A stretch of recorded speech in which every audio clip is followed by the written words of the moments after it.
nadhani katika mwezi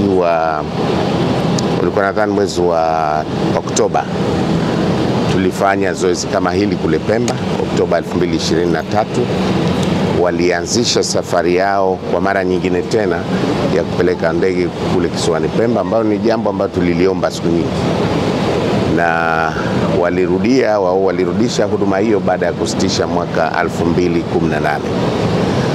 Sasa hawa wenzetu wana ndege sasa aina hii ya ATR 72 ambayo ina uwezo wa kuchukua abiria 72, wana ndege 3, na hii leo tumezindua kwa maana ya kufika katika ardhi ya Zanzibar kwa mara ya kwanza ndege yao mpya ambao wameileta, ambayo nayo hii sasa itaongeza idadi ya ndege walizonazo katika fleet kufika ndege 7. Kuna ndege nyingine zinakwenda katika mbuga huko, lakini ndege 3 za ATR 72-500 hizi zinatoa huduma sasa hivi katika maeneo mbalimbali.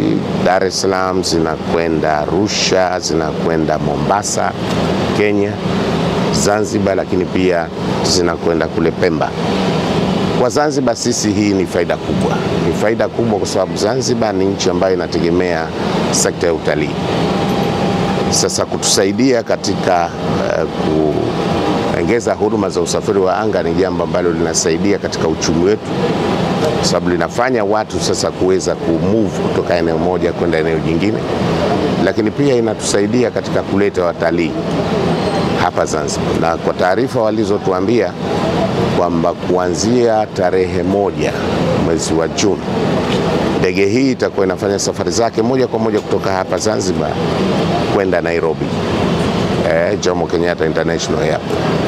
Wakifanya hivyo sasa, ile pool ya watalii walioko Nairobi wataweza moja kwa moja kupata huduma ya kuja kwa usafiri wa anga kuja hapa Zanzibar, na wametuambia sasa ndege zao zitakuwa na uwezo baada ya kuingia hii kuwa na abiria karibu 600 kila siku watakaotoka katika sehemu mbalimbali kuja hapa Zanzibar.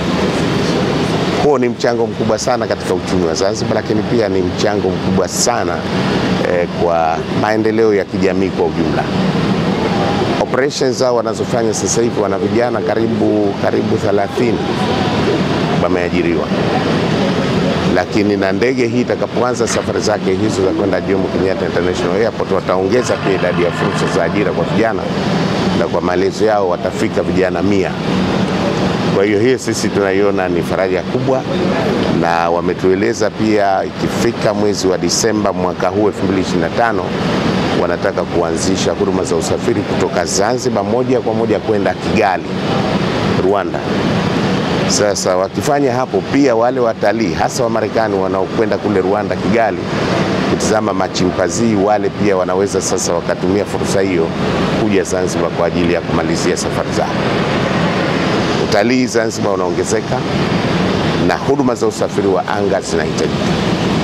Sasa hivi ni Zanzibar ni sehemu ambayo ina ndege nyingi zaidi kuliko sehemu yoyote ya Tanzania, lakini hata idadi ya watalii, idadi ya abiria wanaokuja Zanzibar inazidi kuongezeka. Sasa hivi tuna karibu 2,240,000 kwa mwaka.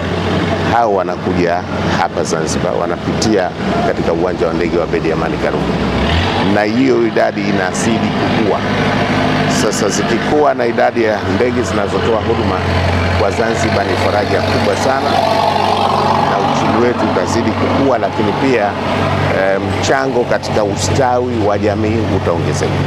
Kwa sisi tuzidi kuwashukuru wenzetu hawa kwa kuleta ndege hii. Naamini hivi karibuni tu sasa destination zao zitaongezeka, kwa sababu wana mpango wa kwenda Nairobi, wana mpango wa kwenda Kigali, lakini pia Arusha kuleta watalii, maeneo ya Serengeti. Wanatusaidia kupeleka huduma za usafiri kule kisiwani Pemba. Kwa sisi tunawashukuru sana.